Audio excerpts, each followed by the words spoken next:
I lift my eyes to the mountains. Where does my help come from? My help comes from the Lord, the maker of heaven and earth. He will not let your foot slip. He who watches over you will not slumber. Indeed, he who watches over Israel will neither slumber nor sleep. The Lord watches over you. The Lord is your shade at your right hand. The sun will not harm you by day, nor the moon by night. The Lord will keep you from all harm. He will watch over your life. The Lord will watch over your coming and going, both now and forevermore. This is the word of the Lord.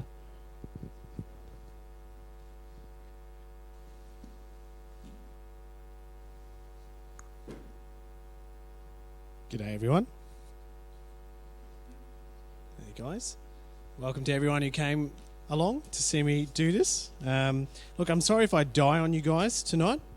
No,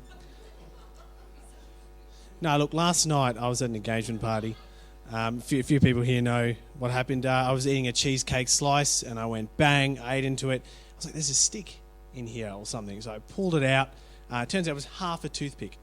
So now the question is either only half a toothpick made it inside the slice or the other half is inside me. And so I came home last night at about 12 o'clock and I just got onto Google and said, what happens if you eat half a toothpick? And the first story I got was some lady died. And so, yeah, look, I am paranoid, beyond paranoid. So that's actually kind of good to be scared about that rather than actually sharing God's word with you guys tonight in a weird way. But yes, I do apologise if I drop. Good start, eh? I like it. Okay, well, if you're here last week, Matt kicked off a little mini-series on the Psalms, just a 2-weeker, and I'm the last week of that series. And if you weren't here last week, I'll quickly recap. Matt spoke to us on Psalm 125, and the take-home being, keep calm, trust in God, and carry on. Matt gave us background on the context of his psalm, which is a bigger set of psalms, which is 120 to 134, and they're called the Songs of Ascent, also known as the Traveller's Songs. So now I'm going to put ourselves into their context now. They're travelling along. There's a whole bunch of Israelites. They're travelling from distant towns and cities to one of the 3 Jewish feasts in Jerusalem. Last week, Matt did not get all 3. Poor form, mate. You studied this. And the 3 were Passover, Pentecost, and Tabernacle. Now, however, I guess, unlike us, I mean, we can chuck out the iPod and listen to some music on the journey, put in the CD player in the car. These guys couldn't do that, of course. So to keep each other encouraged and, entertained, they started openly singing songs. And these songs are recorded in those Psalms from 120 to 134. And these songs are similar to what we sing in church. They're worship songs and they're worshipping God and they're having great times with Him. So now, more specifically to Psalm 121, our passage tonight, I mean, we can put ourselves into their context in which it's written and imagine ourselves being right there. We're walking to Jerusalem. And at one point, one of our pilgrims with us starts to sing. I lift my eyes up to the hills. Where does my help come from? I was going to sing it, but I thought against it. I encourage you to leave the passage open, Psalm 121, because we'll be going through it section by section. And it's also just really good to see what God's saying in the Word, not from my mouth. So quite literally, we're here with the Israelites. We're looking at the hill. We believe it to be Jerusalem, and we're nearing the end of our journey. We're getting there. So hills are important for our Old Testament Israelites. Hills represent security. I mean, cities were built upon hills and high places for 3 reasons: logistical, showmanship, and religious reasons. Logistically, hills allowed cities to be defended. Simply, if you have to run up to attack your enemy, well, you're kind of struggling, you're running up. So by sitting up on a hill, you can build up momentum and get your enemies. I mean, also, in a war sense, you've got higher ground. You can see who's coming. You can see enemies from a distance. You can just watch over your town. But it also gives you a showman opportunity. So being set up high on a hill looking down on others, big city walls, which most of the cities had back then. It's a sense of, look at us. We're rich, we're powerful. And with Jerusalem, they were relatively powerful at the time. So again, they sing, I lift my eyes up to the hills. Where does my help come from? With all this in mind, you think, as this question is asked, where does my help come from? We could easily look straight to the hill, to Jerusalem. I mean, our Israelites are walking in the unknown wilderness. They're on lower ground, so there's other cities on other hills probably looking down at us, and they can attack us anytime they want. And we're going home. We're going to the motherland. We are entering home territory. So surely their hope, our hope as Israelites, their help, their protection comes from Jerusalem up on the hill. Okay, what about the hill itself? So now you're thinking, what does a hill have to do with anything? Well, the Old Testament does record for us times where the Israelites looked to higher places for help. More specifically, hills themselves or mountains, which seem to present themselves as a source to encounter God. To the encounters such as Moses heading out Mount Sinai to meet God and receive the Ten Commandments, to David and Solomon building temples and holy places near Mount Zion. The assumption here for the Israelites at the time is that God met them and was at the hill. And that they thought that was the only way you could probably witness God. Jeremiah 31:6 kind of gives us a bit more idea as to how far they went with that. They said, come, let us go to Zion, to the Lord our God. They were going to the hill to meet God. That's where they met God. So God is expected to be at the hill, at the high place. The Israelites then surely were calling to the hill for help. That is where God was, correct? Further on, many Israelites turned to fake gods of the hill. So they would go to high places and worship gods of the Canaanites. So many of them turned their backs on the God of Israel and started worshipping the gods of the hills. So that included Baal, Anath, Astarte, Asherah, and the list goes on. I did a bit of research. It's all so confusing. But Baal, the god of Baal, does get mentioned a bit in the Old Testament. So the hill in its simplest form became an idol for our Israelites. So then we can just assume now, when we ask that question, where does my help come from? The hill is their help. But no, verse 2 answers that question for us. My help comes from the Lord, creator of heaven and earth. So there you go. The Israelites have got it right for once. If we know the Israelites can be pretty stupid in the Old Testament, they do some pretty silly things. And they've actually finally acknowledged God in a situation as their protector. And as we go through our passage tonight, we will see why they say that, why they acknowledge that in verses 1 and 2. Verses 3 to 8 show us how God revealed himself to the Israelites, and it's only fair that we explore that. Now, the Israelites in our psalm, as we just discovered, have acknowledged that God is their source of help and their protector. Not the town on the hill, not the hill itself, but the creator of the hill, creator of heaven and earth. So the passage tonight gives us some examples of God's protection, and we can say in the context of our travellers, they're walking along, that these examples are real. They happened to the Israelites on their journey, and they're singing to God in worship and praise to encourage each other. So now we're just going to break down our verses 3 and 4, 5 and 6, 7 and 8. So just follow along with me and let's give it a crack, eh? So verse 3, he will not let your foot slip. He who watches over you will not slumber. Fair to say, as they journey along the terrain, that it's no Monash freeway, all right? It's no yellow brick road. It is just up and down. It's rough. You could roll an ankle pretty easily on there. Like it's going to happen. I mean, in fact, I think you could probably break an ankle pretty easily on that journey. It's not that easy. I mean, poor Belinda, you're here. Sorry, now I'm going to point you out. But a few weeks ago, you were on crutches. Now, I can't imagine you would make it. Like, it would be outrageous because it'd be very hilly. I mean, and there's no crutches back then. So if you got hurt, they're just going to leave you there and walk away. Like, you're done, mate. So there's no crutches. There's no wheelchairs. Of course, no cars. But God kept them safe. I mean, they're about to enter the last part of their journey. And it seems to be they're happy about it because they're praising God and saying, where does my help come from? It comes from the Lord, creator of heaven and earth. Their songs have kept them encouraged, and God has kept them safe. Verse 4 continues on, indeed, he who watches over Israel will neither slumber nor sleep. The Israelites on their journey will have faced many obstacles. Furthermore, in the Old Testament, we see how God continually watches over his people, even though when they thought he wasn't watching over them or knew what they were up to. In contrast, their gods of the hills let them down so many times. In 1 Kings, we read how Elijah on Mount Carmel, he sees people worshipping the god of Baal, and he just taunts them and just goes, whatever you guys, because he says, shout louder, he says. Surely he is a God. Surely he is a God. Perhaps he is deep in thought or busy traveling. Maybe he's sleeping and must be awakened. There was confidence in Elijah in the God of Israel. Our God, though, the God of Israel, however, no matter what the situation, was always there for his people. He did not, and he does not turn a blind eye to his people. He wasn't too busy for his people at no stage. You look through the Old Testament. Even when they were able to easily turn away from him, he didn't give up on them.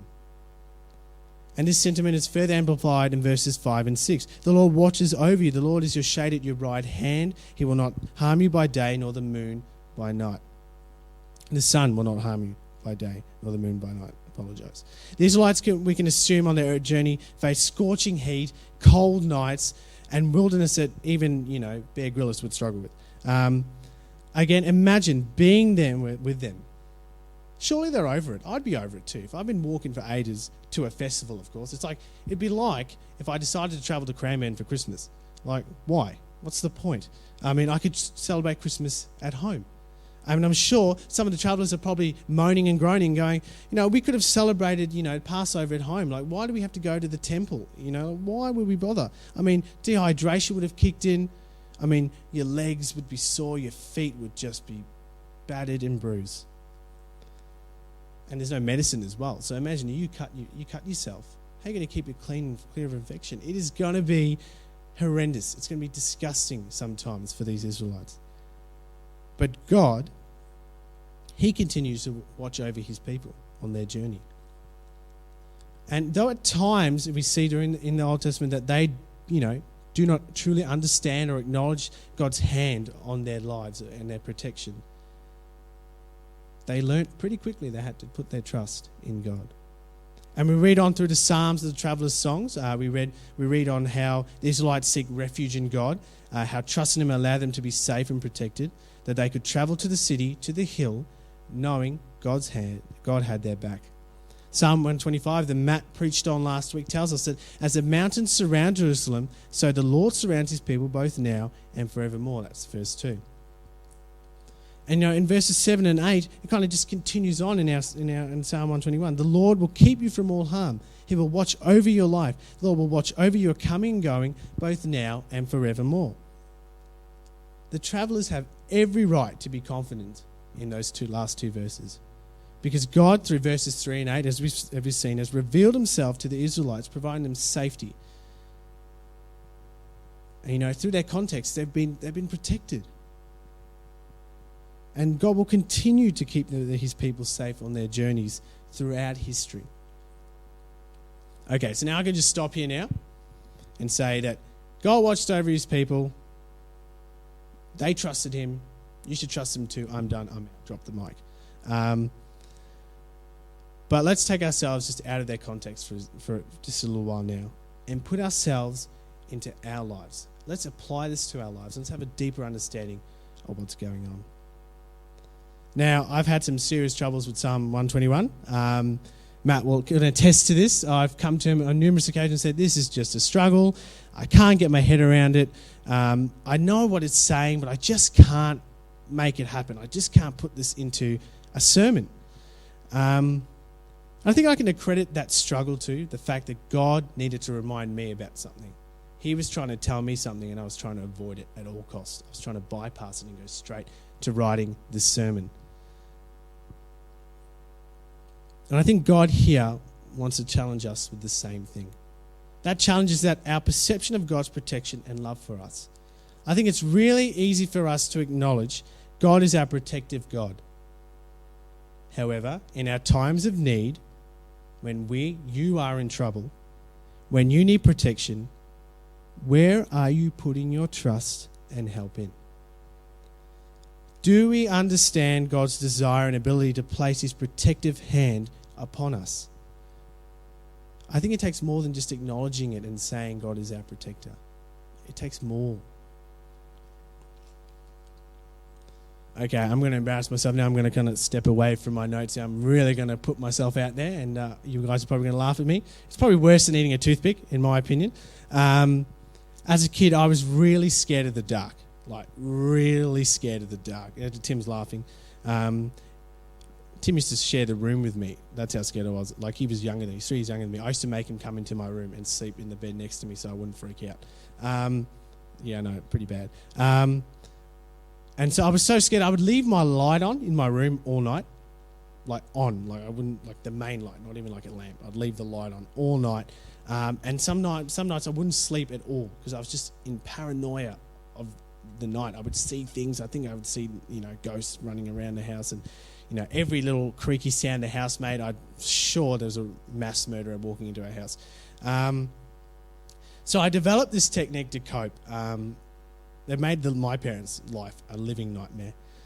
So I used to run out of my bed when I got scared, and I'd run into Mum and Dad's room, which is just next door, and I'd just walk up, and Dad was closest to the door in the bed, so I'd walk up to him like, "Oh, Dad." He'd be like, "What?" That wasn't an Indian accent, by the way. I'd be like, "Dad, I'm scared." That's exactly what I said. I'm scared. Dad would slowly get up, and usually quite annoyed because he had to be up for work at 4 a.m, and I'd be walking in at about 1:30 a.m, so he'd be pretty ticked off. But, bless his heart, he's away in America now at the moment, so bless his heart, he was patient with me. So he would tell me to go back to my bed, and he would come into my room, and he'd give me ta-ta-ta. And everyone's like, what the heck is that? Ta-ta-ta essentially was my dad would sit there while I curled up in my sheets and just tap my back till I fell asleep. Just sat there and tapped my back till I fell asleep. You see, my dad's presence in the room made me feel safe. Sometimes Dad would sing, "Yes, God is good.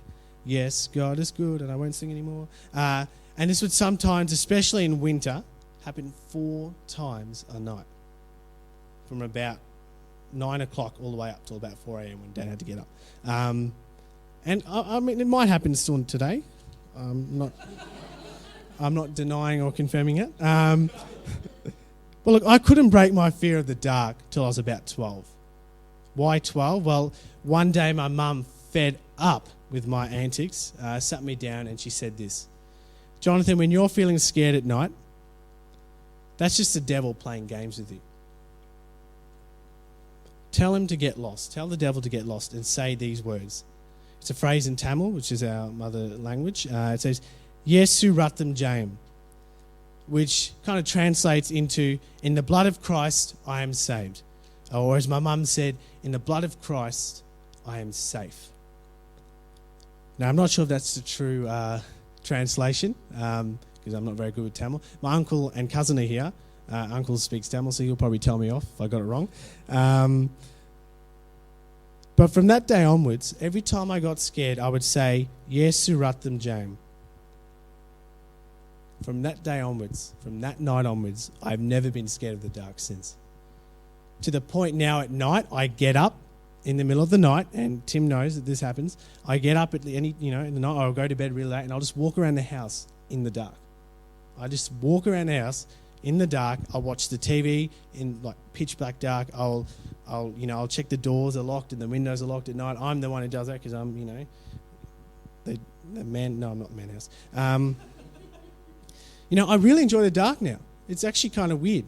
I went from this crippling fear of the dark to now, I love, now what I do is my alarm clock, it's so bright, so I cover it up so it's really dark, so I can, it's really nice, and I make sure there's no light gets to the screens. I'm like a vampire now. To the point that, I like to call myself the Dark Knight. Yeah, good. Yeah, Tim's giving me a lot of smack up the front here, mate. Look, see, what happened here, I had to change my mental state here, my mental, what I was thinking. See, I couldn't rely on my dad for my protection. Yeah, he did a good job. He's my dad. He's got to do it. I mean, he's a great guy. But I had to put my trust in God, not just my parents. God sat above them. And as soon as I lifted that up to God, it just changed everything. It changed my life because I'm not scared of the dark anymore. So that's pretty cool. So now I'm going to put out the question to you guys. How about you guys? In your times of fear, where are you going for help? So what are the hills, the high places in your life that you're turning to? What are you tempted to put your trust in?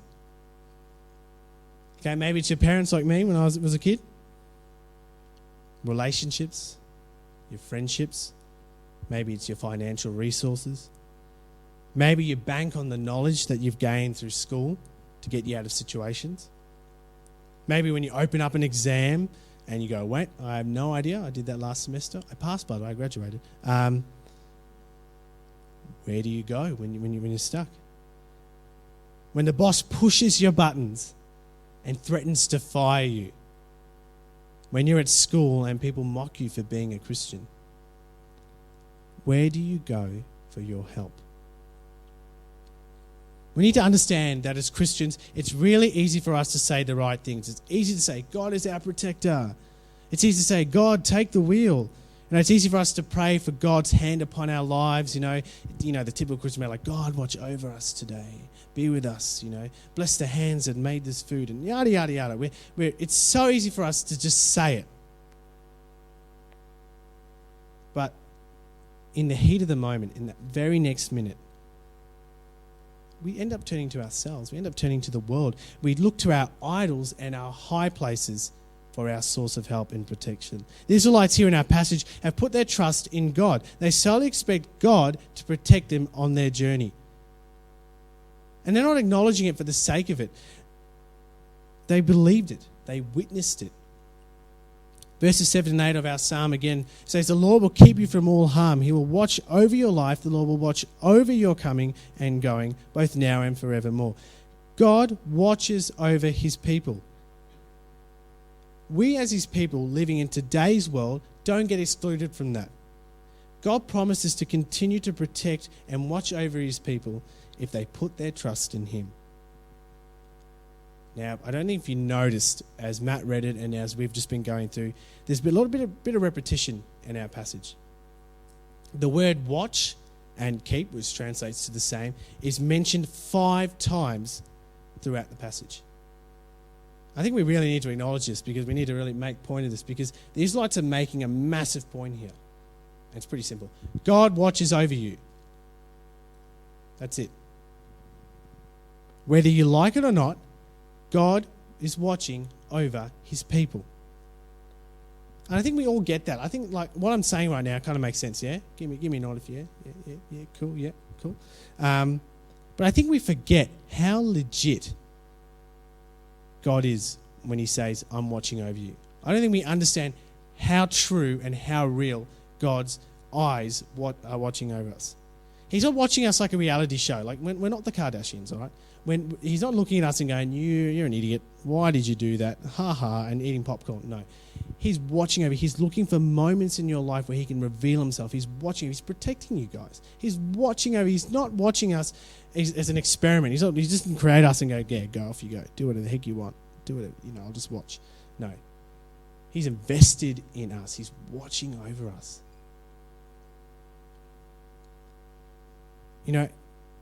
He's watching over us exactly how our Israelites were being watched over as they went on their journey.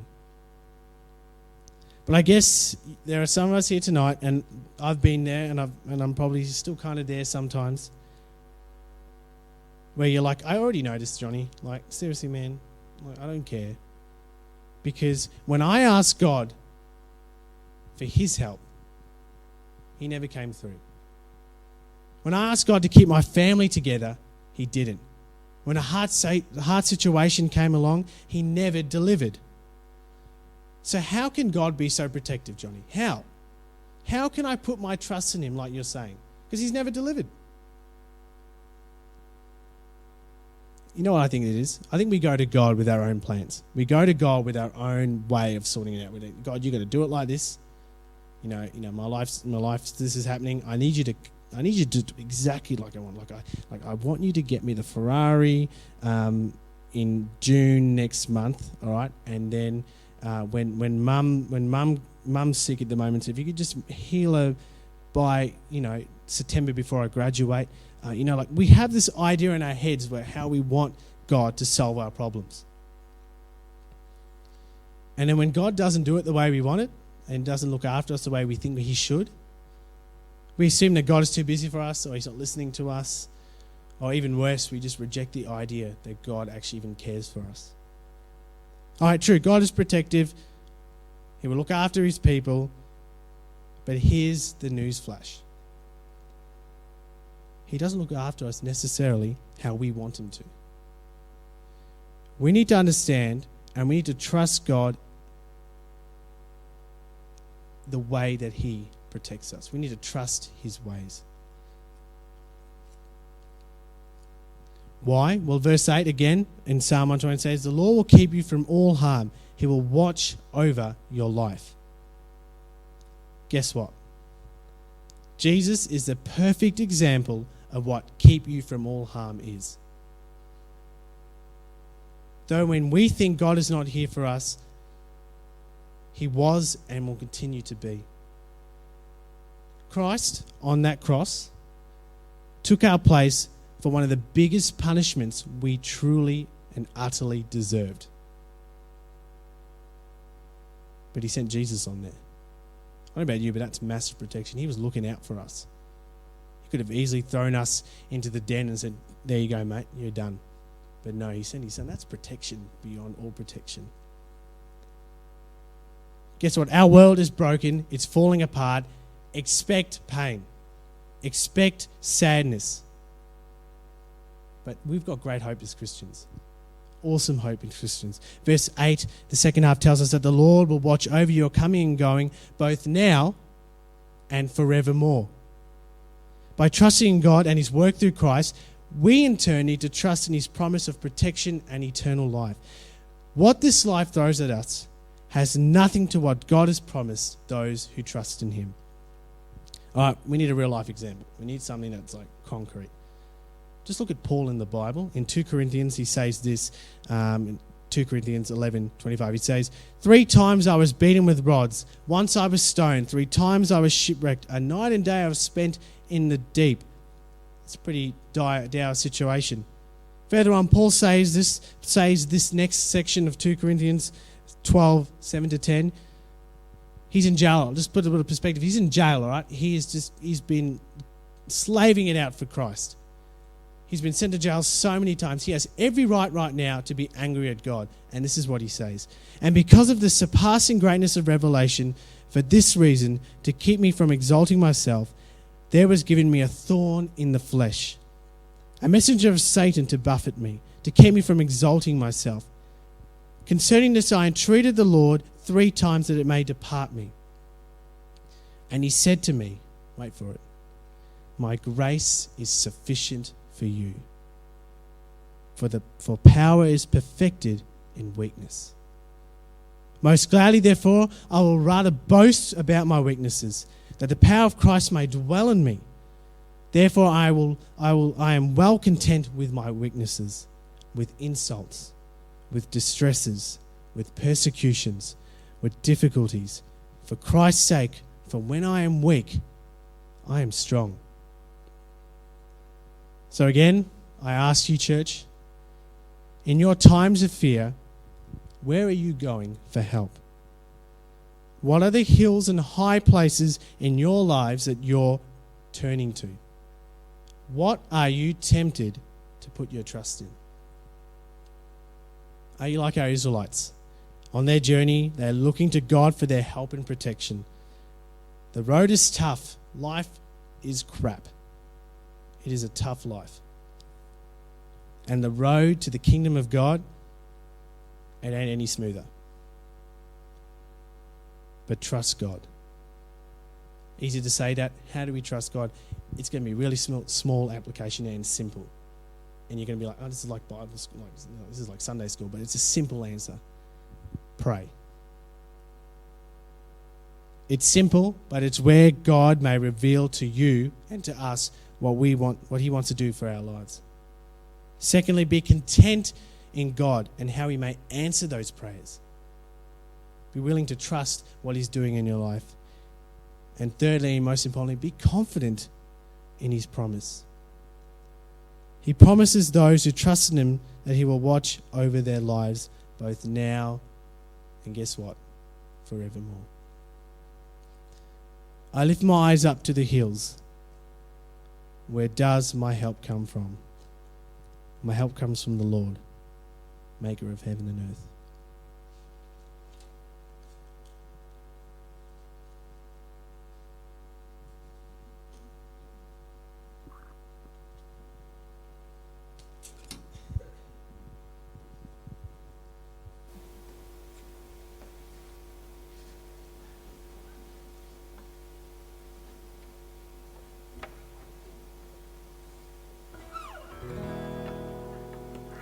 Please stand.